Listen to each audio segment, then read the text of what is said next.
पक्षी आकाश में उड़ते हैं, इसका क्या ट्रांसलेशन है? ये सबसे पहले तो डिसाइड करना है कि टेंस कौन सा है। तो जिस भी वाक्य के लास्ट में ता है, ते है, ती है जैसे शब्द दिखे तो समझो वो सिंपल प्रेजेंट टेंस है। सिंपल प्रेजेंट टेंस को इंग्लिश में कन्वर्ट करना है तो उसके लिए ये फॉर्मेट अप्लाई करना होगा आपको। सबसे पहले सेंटेंस में होगा सब्जेक्ट, उसके बाद वर्ब, उसके बाद ऑब्जेक्ट। वर्ब में कभी कभी एस लगा रहेगा और कभी कभी वर्ब का फर्स्ट फॉर्म ही आएगा, इसलिए इसका ट्रांसलेशन हो जाएगा। पक्षी का इंग्लिश होता है birds. Birds fly in the sky.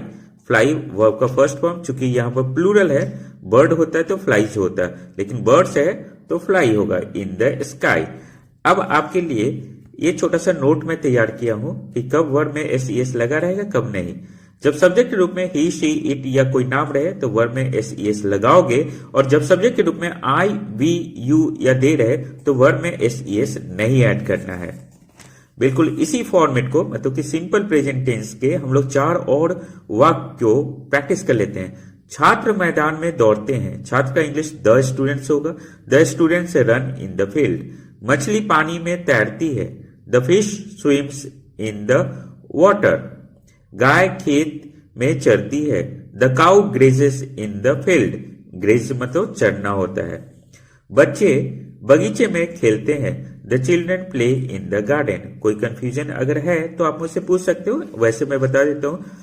सभी जगह सबसे पहले सब्जेक्ट यूज हुआ है, उसके बाद वर्ब, कभी कभी वर्ब में एस लगा है, कभी नहीं लगा रहा है, और लास्ट में ऑब्जेक्ट।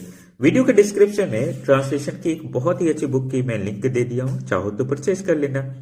अब इसी सेंटेंस का हम लोग निगेटिव और इंट्रोगेटिव भी देख लेते हैं। पक्षी आकाश में नहीं उड़ते हैं, इसका क्या ट्रांसलेशन होगा? सिंपल प्रेजेंट टेंस में अगर निगेटिव वाले सेंटेंस आ जाए तो आपको डू नॉट या डज नॉट का यूज करना होगा। अगर सब्जेक्ट प्लूरल है या आई, वी, यू या दे है तो आपको डू नॉट का यूज करना है, बाकी सभी जगह आपको डज नॉट का यूज करना होगा। तो पक्षी आकाश में नहीं उड़ते हैं, birds do not fly in the sky. क्या पक्षी आकाश में उड़ते हैं, इसका क्या ट्रांसलेशन होगा? Do birds fly in the sky. यहां पर हेल्पिंग वर्ब सब्जेक्ट के लेफ्ट साइड में चला आया।